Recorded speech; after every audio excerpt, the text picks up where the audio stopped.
Olá, meus queridos, uma boa noite a todos, ou uma ótima noite, dia, ou um ótimo, excelente, um Shabat de muita Shalom para vocês. Eu queria dizer uma mensagem para vocês hoje, muito importante, que eu estou lendo nas Escrituras, e eu queria meditar, para que você pense também, e te instigar a ler as Escrituras, porque é muito importante para o tempo que nós estamos vivendo. Irmãos, não percam, a oportunidade de meditar nas Escrituras. Nunca. Tá? Isso tem muito valor. E um dia eles vão tentar, aliás, eles vão tirar isso das pessoas. Mas eu estava pensando aqui, irmãos, no mundo que nós estamos vivendo e o intento, é nítido. A gente não precisa de um estudo profundo para perceber que as nações do mundo e a elite desse mundo, eles querem apagar a Bíblia do mundo. Eles querem eliminar as tradições, a cultura cristã, judaica, do mundo. E o apóstolo Paulo, em 2 Tessalonicenses 2, diz que subirá no poder um homem, antes dele virá apostasia no mundo, as pessoas vão se afastar da fé, e o mundo, nós vemos nitidamente, o mundo perdeu a fé em Deus. A descrença em Deus é gritante, é enorme, e depois aparecerá o iníquo, o filho da perdição, aquele que se levantará contra tudo o que se chama Deus ou é objeto de adoração. De sorte que ele mesmo se dirá ser Deus, se assentará no trono de Deus, querendo se parecer como Deus. Então, ou seja, ele deve ser adorado, ele será aceito como Deus, e nada, nenhum outro Deus poderá ser mencionado, lembrado, sob pena severa. Salmo 83 diz o seguinte: olha o intento das nações. Ó Deus, não estejas em silêncio, não cerres os ouvidos, nem fiques impassível, ó Deus, porque eis que teus inimigos se alvoroçam e os que aborrecem a ti levantaram a cabeça. Astutamente formam conselho contra o teu povo e conspiram contra os teus protegidos, e disseram: vinde, e desarraiguemo-los para que não sejam nação, nem haja mais memória do nome de Israel. Olha só, eles, irmãos, as nações se juntam e esse é o intento deles. Agora você vai lá em Salmo 2, voltando, diz o seguinte: por que se amotinam os gentios? E os povos imaginam coisas vãs. Os reis da terra se levantam e os príncipes juntos se mancomunam contra o Senhor e contra o seu ungido, dizendo: rompamos as suas ataduras e sacudamos de nós as suas cordas, que é os seus grilhões, não é? O que é? O que os homens querem sacudir deles? É a lei. É a lei do Senhor que rege esse mundo. E eles falam: não, chega disso, a gente quer tirar isso. A União Soviética tentou fazer isso, né? Tanto é que o atual presidente da Rússia, o Putin, ele percebeu e falou: não dá para viver um mundo, o ateísmo não dá certo em lugar nenhum. Mas virá um aí, irmãos, que não aceitará que nenhum outro Deus a não ser ele seja reverenciado. Mas eu estava pensando, como isso vai ser possível? Né? Como isso vai ser possível se o povo de Deus existe na Terra? Por isso é necessário para ele a perseguição contra o povo de Deus. Não tem como apagar a história ou Deus. Ainda que eles queimem todas as Bíblias do mundo, lembre-se, tem um povo, tem um sangue na terra que clama, tem um sangue na terra que é especial. Primeiro, é a linhagem judaica, é Israel, é o povo que ele escolheu. Então, necessariamente para que, olha só, nós temos que arrancar a memória de Israel, por quê? Porque Deus é conhecido como Deus de Israel.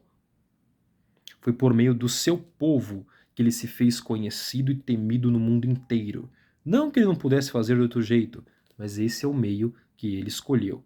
Ele era conhecido entre os homens, porém todas as gerações a partir de Abraão a conhecem como Deus de Abraão, Isaque e Jacó, o Deus de Israel. E também tem os seus servos, que são os servos que foram salvos por meio de Cristo Jesus, Yeshua, por meio de seu sangue. Esses também tiveram sua genética, inserido neles o sangue do Cordeiro.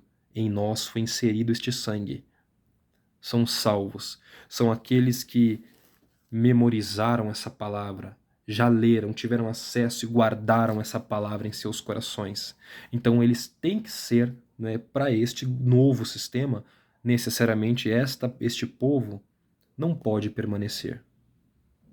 Mas eles não vão conseguir nunca apagar isso da terra.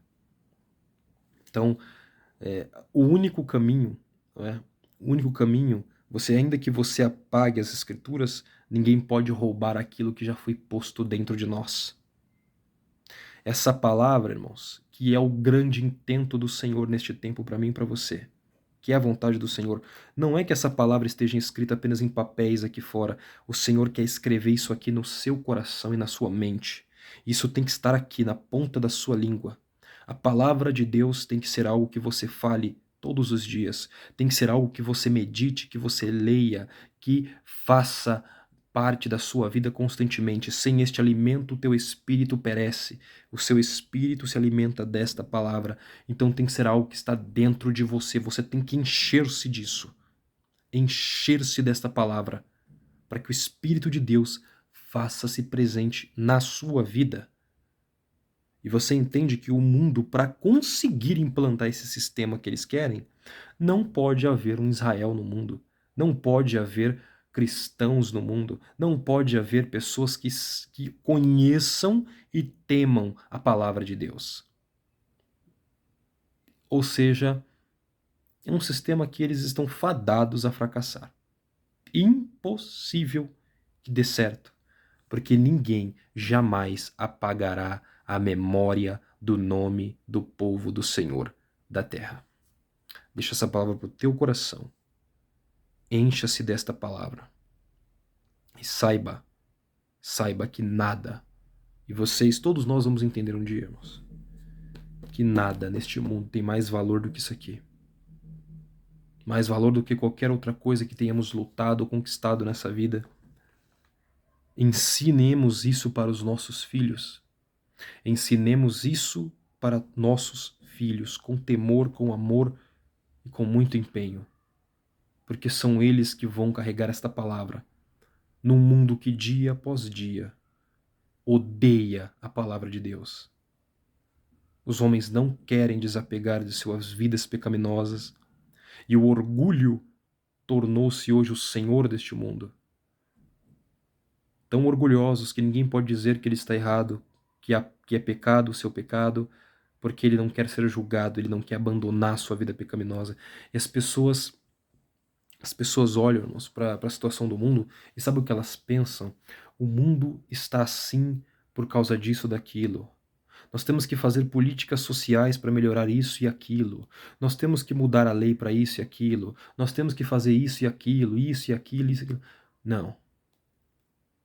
O problema somos nós. Se o homem não mudar, o mundo nunca vai mudar. E tem uma coisa, uma mensagem, se vocês forem procurar aí na internet, né? O Papa João Paulo II, ele falou isso numa conferência. E ele disse, né? Naquela época ele já falava que o mundo, né, eles querem, né? O mundo quer criar um mundo sem Deus. Esse é o sonho dos homens. E é possível? Sim. Eles vão criar uma sociedade sem Deus. Porém, este mesmo mundo que o homem criará sem Deus vai se voltar contra o homem e vai destruí-lo por completo. Nada que o homem fizer e ele tirar da equação Deus e a sua palavra, sem sombra de dúvidas, este mesmo sistema que o homem está criando sem o Senhor vai se rebelar contra ele e vai destruir o homem. Porque a nossa base, o homem sem Deus, ele é o próprio mal. Só resta nele tudo o que há de mal. Porque é Deus quem opera em nós tanto o querer como o efetuar, já disse o apóstolo Paulo. Deus opera em nós o querer fazer algo e o efetuar, o fazer algo. Sem a presença do Espírito dele, nem o desejo de fazer o bem restaria para a humanidade. Nós não somos, irmãos, o primeiro Adão como foi criado.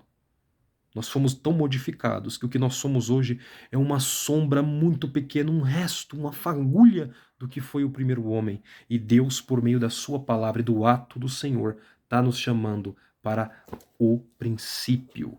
Um princípio que é: nós somos a herança do Senhor nessa terra. E nós não podemos perder isso. Não abra mão disso, não abra mão dessa palavra, não abra mão disso nunca na sua vida, mas se encha dessa palavra, se encha do Senhor para este tempo que você está vivendo.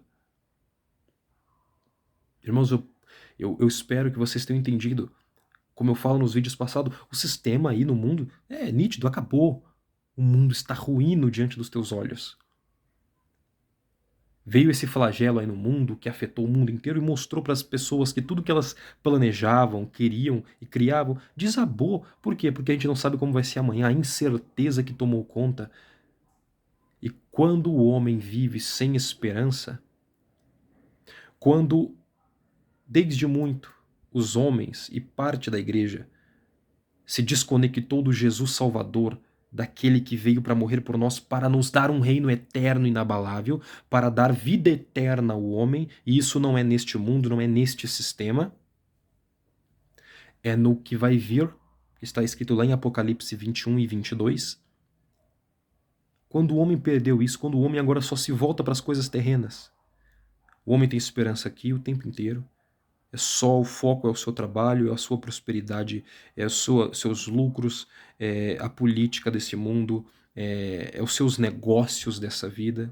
É só isso. E aí ele vive frustrado porque isso dá errado. Isso vai dar errado. Porque Deus foi tirado da equação. Porque a vontade de Deus tem que imperar sobre a nossa. E quando não acontece, nós temos a nossa vontade, é óbvio. Mas quando a dele é tirada e só vive a nossa, é o tempo inteiro fracassando e sendo frustrado. É como a história do homem que fica condenado a subir a pedra, né, empurrar a pedra para o topo da montanha. Ele foi condenado pelos deuses a fazer isso, né? É a história, né? Uma parábola pagã que foi mencionado lá naquele documentário que eu postei para vocês. Quando o homem ele fica condenado a carregar uma pedra para o topo da montanha, e aí aquela pedra volta e rola para o começo de novo, ele tem que voltar e subir, rola de novo, ele volta e sube, até que aquele homem ele para e fala: minha vida é só isso. A vida é só isso. E aí quando ele chega nesse estágio de frustração constante, ele olha e fala: por que não praticar o suicídio? Quando o homem tem a sua esperança só neste mundo, irmãos, inevitavelmente ele vai trilhar o caminho da morte. Tá? Não tem outro jeito. A nossa esperança é outra. A nossa esperança vem de cima, porque Deus o Pai está lá e o seu Filho está à sua destra nos céus, e ele nos chamou para esse reino. Não para que eu e você não vivamos a nossa vida aqui, não, viva, mas o seu principal papel, além da salvação da tua alma, é salvar as pessoas. Anuncie a palavra, fortaleça a fé da tua família, guarda a tua casa e seja uma influência para este mundo, e sobretudo, você tem que trazer o reino de Deus para esse mundo. Venha a nós o teu reino e seja feita a tua vontade. É assim que devemos orar, é assim como ele nos ensinou. Então nós trazemos o reino de Deus para a terra. E quando nós fizermos isso, aí esta presença vai impactar o nosso redor. Vai impactar de todas as formas. Que o Senhor possa te dar compreensão muito clara sobre isso. Que Deus fortaleça a tua vida nesta sexta, nesse sábado, e que você tenha um dia muito abençoado. Um grande abraço a todos e os manterei atualizado. E sempre, se Deus permitir vivermos, os abençoarei com essas palavras, em nome de Yeshua. Um grande abraço.